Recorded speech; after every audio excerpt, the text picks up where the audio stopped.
sort out his passport. Hmm? Revati Prabhu said he would catch up with the lesson tomorrow Okay. because he had to go to Calcutta to get his passport carried out Oh, okay. because it's slightly damaged. So he used to redo it. Okay, please read. There is a class of miscreants who are known in the words of Bhagavad Gita as Vedvadi, or so-called strict followers of the Vedas. They do not believe in the incarnation of the Lord. Vatu speaks of the Lord incarnation as the worshipable hog. They describe worship of the different forms or incarnations of the Lord, anthropomorphism. For such condemned person, the Lord's incarnation as the gigantic hog is invisible. The strict followers of the Vedas who despise the eternal form of the Lord may know from Srimad Bhagavatam that such incarnations are personified forms of the Vedas. Lord's whole skin, his eyes and his bodily hair holes are all described here as different parts of the Veda. He is therefore the personified form of the Vedic hymns and specifically the Gayatri Mantra. So, different followers of Vedas, they have different mood. Sometimes we find that there are people who accept the authority of Vedas, but they don't accept the authority of Supreme Personality of Godhead, because the Supreme Personality of Godhead is not directly described in the Vedas. So, they don't accept the Puranas, they only accept the Vedas, and they don't accept the Supreme Personality of Godhead. But they accept the authority of Vedas. So they are interested in Vedas because the Vedas actually are encouraging them to follow various fruitive activities and then get various type of sense gratification. So they are only interested in that. So these are the type class of people Prabhupada is talking here. And then there are others who are actually very much, they acknowledge the effect of time factor, but they don't accept the Supreme Personality of Godhead. Like demons are they acknowledge the supremacy of the time factor, all the demons. Like we can see that sometime Jarasandha is telling Shishupal, when Rukmini was taken away by Krishna, Jarasandha goes and tells Shishupal, what to do, time is not in your favor, don't worry about this. It's just sometimes time factor is in your favor, sometimes it's not in your favor. You have to just wait till time factor turns to your favor, and then that time you do something, then it will be successful. That's what he tells him. He says, he gives his own example. He says, I was 17 times I was defeated by Krishna, but 18th time I actually won because that time was favoring me, it was not favoring Krishna, so I won in the battle. He doesn't know that Krishna himself is a time factor. Sometimes they speak like this. Like Bali also tells the demons that the time is not in your favor, just don't fight, go back. Sometimes Lord himself tells like that.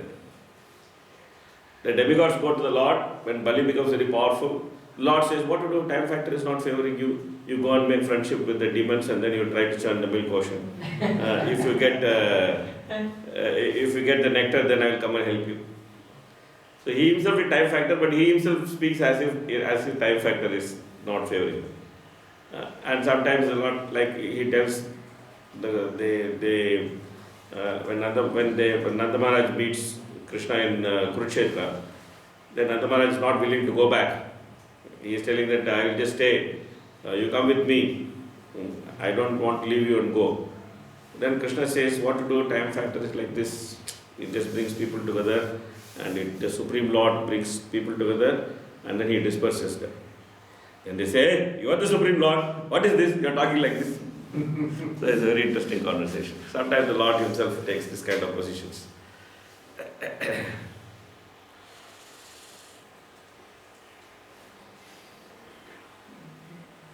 What are the four kinds of fruitive activities? For Dharma Artha Kama Moksha. Therefore, in this age of Kali, there is a stricture regarding such sacrifices. It is explicitly directed that one should perform Sankirtan Yogya and nothing more. The incarnation of the Supreme Lord is Yajneshwara, and unless one has respect for the incarnation of the Lord, he cannot perfectly perform sacrifice. In the Srimad Bhagavatam, 11th canto, it is explicitly directed that one should perform Sankirtan Yogya to please the Lord's incarnation as Sri Chaitanya Mahaprabhu. This should be rigidly followed in order to achieve the result of yogya performance. So Enkehi Sanketana Praya Ajantihi Sumedasaha. Is already explained. So what are the different plates? Yeah, these are all very technical. You have to ask someone who knows the science of sacrifice. They may be able to tell you all these things. Shrak Shruva Barhis Chatruputra Ida Ida Chamasa Prasita Graha Agnihotra. These are all different plates of sacrifice. Like during sacrifice, they arrange different plates. Even when you see that they arrange different plates and put different things in different plates, and then they keep offering from one plate another plate like that. So these are all very technical stuff of how sacrifice is done. You can ask. Yes. That your timeline here so Huh? that Stuti Sankirtan Yagya perfect. Yeah. Various places provide rights. But still like we do different yagyas, different, like we do Gita Yagya, we do some Sudarshan Yagya, we do like many yagyas. That's it. People like Yajna, so therefore we do. People are very attracted by this Yajna. You just light one big fire, throw something and then say Om Swaha, then people become very, very gratified by it. So then it's good preaching when you do things like that. Then so many people come. It's very, very attractive. The Vedic sound is very attractive. The mantras are very attractive. The whole process of Yajna is very attractive. So people get attracted to that. So it's preaching. That's one thing.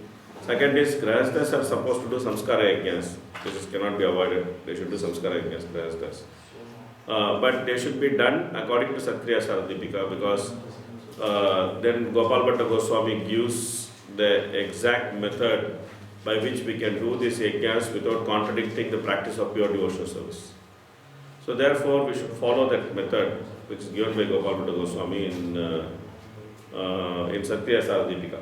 What he does is that he actually replaces the Vedic mantras with Vaishnava mantras. Like there are different ways of doing. Like Sri Vaishnavas, what they do, they actually do Vedic sacrifice, but they actually, whenever a demigod name is chanted, they actually explain the name of the demigod in such a way that it actually denotes Vishnu. But what Gopal Bhatta Goswami did was that he removed all the demigod names and then he put Vishnu names. So that is more like is more conducive to pure devotional service.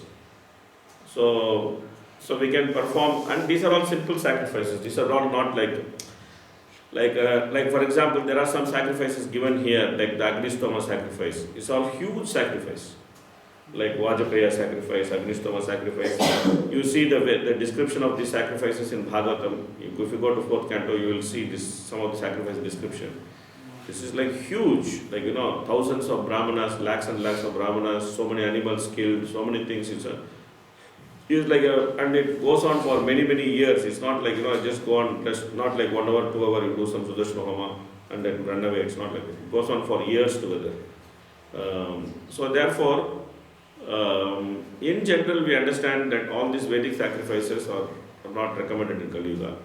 And whatever we do, we are supposed to do as per Satriya Saradipika. Sometimes we do other things. This is more like a preaching event than something serious. Like Prabhupada says, that the purport Prabhupada says that during the Krishna Balaram temple, he arranged for the local Brahmanas in Vrindavan to come and do some yajna. And Prabhupada writes in the purport that even though the yajna was going on, as far as we are concerned, the most important thing was chanting of the holy name. And he says that because the local people will find some fault with the procedure and they will not accept the deity installation, so therefore he arranged for the yajna, he says. So even when the yajna is going on, then chanting should go on. That's very important. We should never stop chanting for the sake of yajna. Because what actually purifies is the holy name. There may be some different defects in yajna, we don't know. There may be defects in the yajna, defects in the performer, defects in the ingredients, defects in the way mantras are chanted, or defects in the offering. So many different defects will be there. Everything, how it will be removed? It will be removed by chanting of the holy name. So, in general, we don't do many yajnas. We do very limited amount of yajna. Like some of them we do for preaching purpose. It's good preaching, like Gita yajna, it's good preaching. It's just a preaching. It's not like, some serious kind of stuff. It's just good preaching. All this Narsingha yajna, it's good preaching, that's it. When someone is not well or someone is suffering, then you say, okay, I did Nashinga Yajna, then they feel, it's not like preaching stuff. But for devotees not required. Devotees chanting Hare Krishna is sufficient. All India we do for the devotees only, sir. Because devotees also know, like, there is a nice purport in 5th canto, you will study next year. There's a nice purport in 5th canto. That there's a verse, the prayers of the residents of Jambudvipa. So there, Prahlad's prayer to Nrsimhadev is there. Om Namo Bhagavate Nrsimhaya Namaste Jaste Jase Aviravadhava Janakavachadamsa Karmashraya Nandaya Nandaya Tamo Krasa Krasa Om Swaha Abhayam Abhayam Atmani Bhuishta Om Shram. This is Nrsimhadev's mantra. So it's there. In that purport, Prabhupada actually writes that we should not disturb the Lord with our material desires. Very clearly it is written.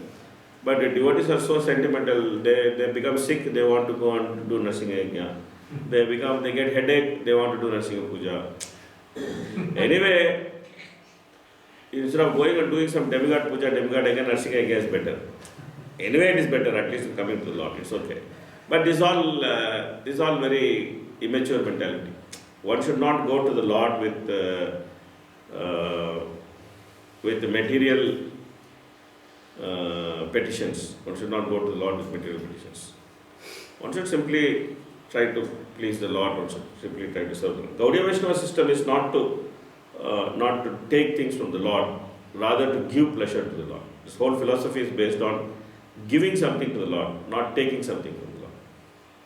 How to understand? Because like when we are seeing the Gajendra prayer, he says this is the same point. Like, you devotees, they never come to you for asking anything, but still I am in this condition, so I am helplessly trying to. So if you really want some help, then you go to Krishna. It's okay. Instead of going somewhere else, you go to Krishna. It's much better. But in general, one is supposed to accept what comes. Like Parikshit, he accepts what comes. No, he is also going to die, but he's accepting what is coming. He's saying, okay, I'm going to die. Someone else is there. Let me go and hear Bhagavatam. So praying is useless for health and all.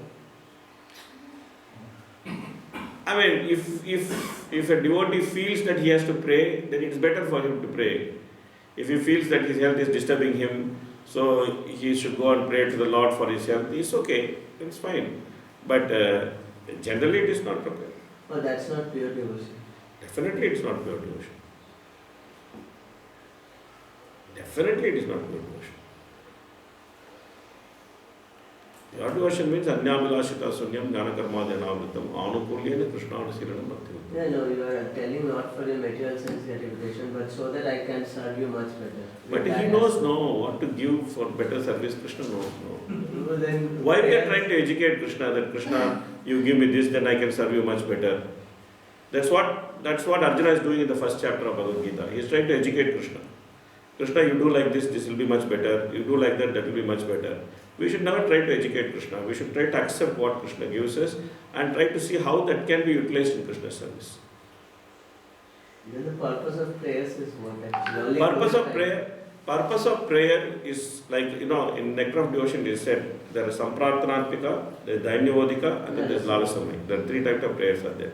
Each prayer has its own purpose. Lalasamaya prayers are very high. They are actually to express spiritual desire for service, for intimate service. Okay. Samprarthanatmika means offering heartfelt prayers to the Lord and asking Him for devotional service. This is Samprarthanatmika. So this is Samprarthanatmika health offering. That is not health is not Samprarthanatmika. Health means, like for example, Gopinath Mama Nivedana Suno. This is a nice prayer. In that, Bhaktivinoda Thakur is not saying, Gopinath Mama Nivedana Suno, please cure my leukemia and remove my stomach ache. He is not saying all that, no. He is not saying all that. Vishaya Durjana Sada Kamarata Kichunahi Monaguna. This is what he is saying. That I have fallen this Vishaya and I have always chased my material desires. I don't have any good quality. Please save me. So, this type of prayer which is supposed to offer. But Lord knows that you are suffering from material things and all. Lord knows He will take care. Yeah, but there is something which we should ask, something which we should not ask. Everything Lord knows. Okay?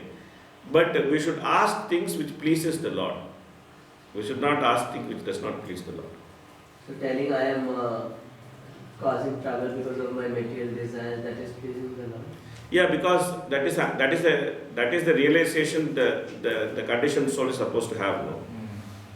The conditioned soul came to this material world to enjoy his desires. But it is wrong. So when you go and admit your mistake, that's pleasing to the Lord. But when you are saying that give me some nice body, better body, that means you are still in bodily conception of life. No, means not in that sense that so that I can do the more devotion. Body is anyway going to fall. Like Kulashekar Rama says, no, idam shariram parinama peshalam patati avasyam sadasandi jarjaram kim aushadam prachasi muda durmate niramayam krishna rasayanam piva. Body is anyway supposed to fall. That doesn't mean that one should not maintain it. One should maintain it to the extent it is possible and utilize it in Krishna's service. It's Krishna's property. Like there's a nice conversation between Sanatana Goswami and Chaitanya Mahaprabhu in the Antilila. When Sanatana Goswami comes back to visit Chaitanya Mahaprabhu in Puri, that time Sanatana Goswami, he wants to commit suicide. Then Chaitanya Mahaprabhu chastises him, saying that your body actually belongs to me. How can you try to destroy what is my property? Then he goes and complains to Haridas Thakur. He tells, look at this gentleman, he is trying to destroy another man's property. He tells Haridas Thakur. He is complaining about Sanatana Goswami. He is saying, look at this gentleman, he is trying to destroy another man's property. What right he has got to destroy another man's property? So we should maintain, but since it is Krishna's property, Krishna also knows that when to give it trouble, when to maintain it, he knows. So we should accept it. When we express our mistake or when we express our helplessness, then such prayers are helpful. You always see that Acharyas are doing that. Either they are expressing their mistake or they are expressing their helplessness. Like Gopinath is like a Dandavadika prayer. It is actually expressing one's helplessness. But there are also other mistakes like Vidyara Vilasa prayer. It is expressing one mistake that I was so much taken by mental education. And then he explains that how a man becomes a donkey. And then he said, I am one such donkey who has come to you, he says. It's a very beautiful prayer. Which prayer is that, Guruji? Vidyara Vilasa. Vidyara Vilasa. Oh, I was thinking, sorry, again and again my mind is playing tricks. Yeah. That helplessness out of poor health. Yeah, but poor health is just a matter of body. It's routinely it is going to come. It's routinely bound to happen. So whatever is routinely bound to happen, one need not go to Lord for it. But if one feels like, I should pray to the Lord, there's nothing wrong. You can go and pray to the Lord, but one should not be under illusion that it is pure devotional service. That's it. Like Krishna says, Artha Artha Tijikyasu Jnani, everybody come to me. So this is Artharthi category. What is that? I have some bodily trouble, please solve this trouble. This is coming in the category of people who are distressed. Like there's a person who desire of wealth, there is a person who wants to get out of distress, then there is inquisitive, and then there is Jnani. So when we go and pray for good health, etc., we come to in that second category who wants to come out of distress.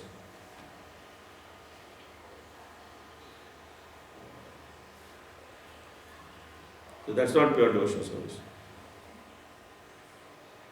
Verse 30, what is the Soma and Asoma? Soma and Asoma. Which verse? Verse number 38, translation. The sacrifice of Soma and Asoma. You see, Somas too, your sermon is called the sacrifice of Soma. Asoma. So there seems to be two types of sacrifice. Soma and Asoma.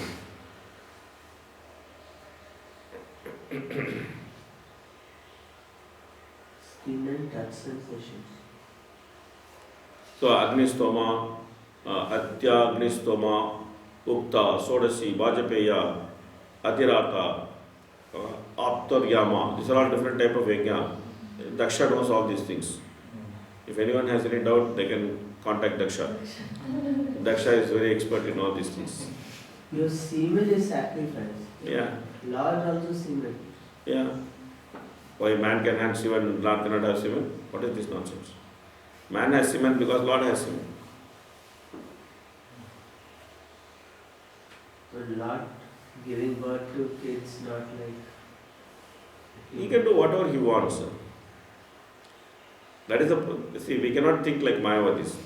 Like Mayavadis think that what we are doing, Lord should not do. Okay? This is the defect of Mayavadis. Mayavadis are thinking, I have a form, Lord should not have a form.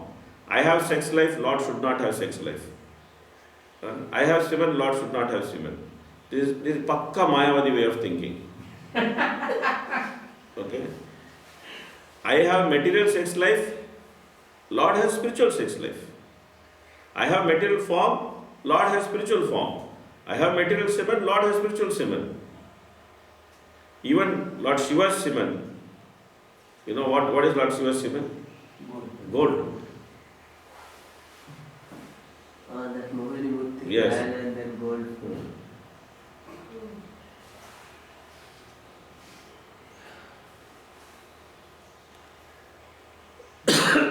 Okay, this The read. qualifications of the bhakti of devotional service to the Lord is that the devotee should be free from all material contaminations and desires. You see what Prabhupada is saying? This freedom is called vairagya or renunciation. The material desire, one who engages in devotional service to the Lord according to the regulative principle is completely free from all material desire, and in that pure state of mind one can realize the personality of body. As long as one is thinking that the limitation of body affects devotional service, that means he is still in material consciousness. Because by nature, devotional service is ahituki apratihata. So, body is a material facility, and that material facility can be utilized to do devotional service. But if one thinks that the material facility has to be in a certain way, then only we can do devotional service, then this is material consciousness. You understand?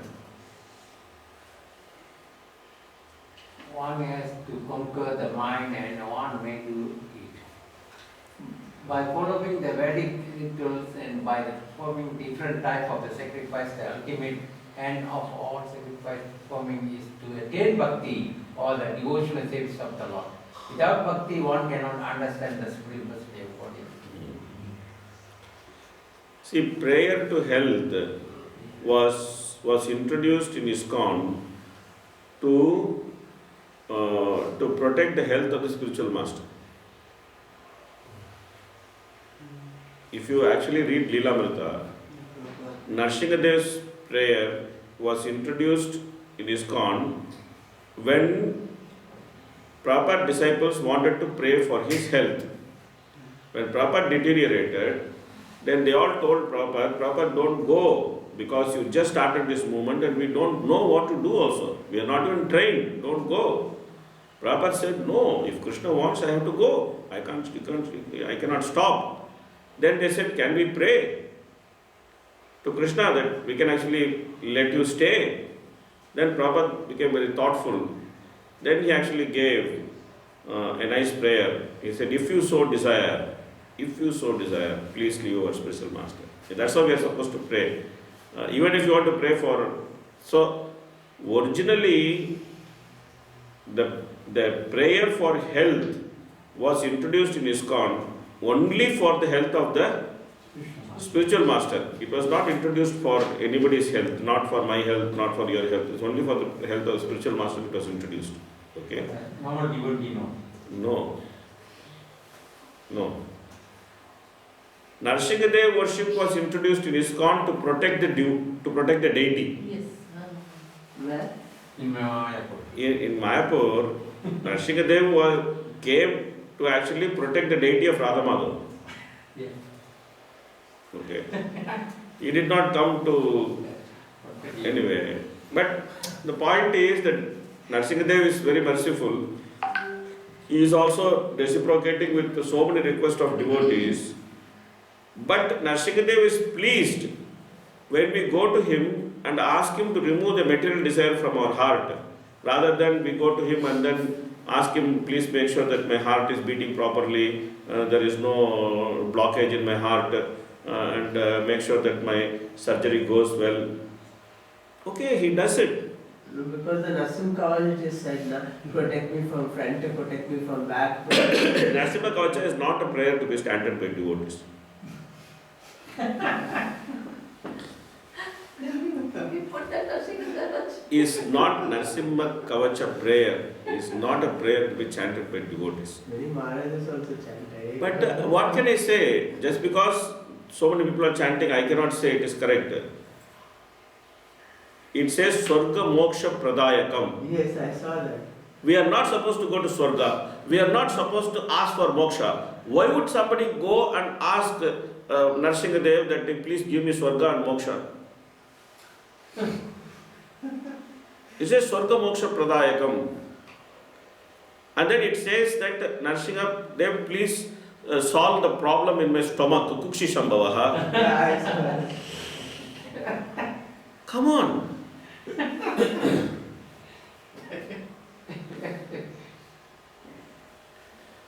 See, what happens sometimes, because we are all demand crazy, democracy, okay?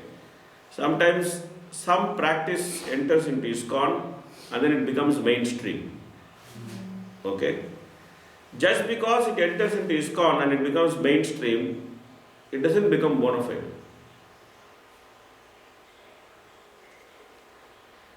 Any prayer, we are meant to see what reason that prayer is chanted and whether we can identify with that reason or not.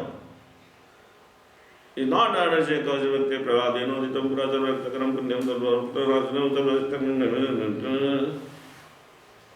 we are not supposed to chant prayers like a parrot. There is something called a mantra artha chintan. One is supposed to meditate on the meaning of the mantra.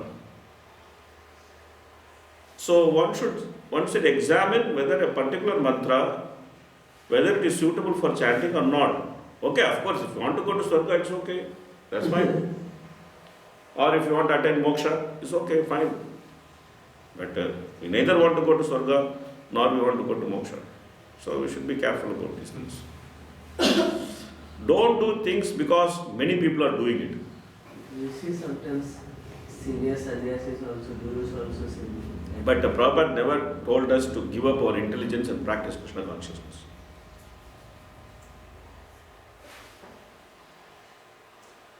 Even I saw Vara Kavacham also people, they are also saying. Yeah, go from one kavach to another kavach. This is typical. No, this is all karma kanda stuff. Go from one kavach to another kavach and another kavach to another kavach. At proper time all this and not. Nothing. Nursing also not yet. No nursing there with proper. No, I say that prayer introduced, Prabhupada introduced. For the protection of spiritual master, he introduced. Yes, it is written. Bahir Narsimha, Uday Narsimha. That's why you guys should read Leelamrita, Yes. that you will understand what Prabhupada introduced, what we introduced. No, install, anywhere it was installed nursing there proper time. No, Prabhupada time it was not installed, but Yes. Prabhupada actually, Bhaktisiddhanta Saraswati Thakur installed Narsingadev for the protection of the deity in Yoga Peeth. So it was done like so. It's a Oh, bona they are fide. also for protection of the deity. Yes. Like Gorgadana, No, Radhavandana. that Gandharvika Giridhar.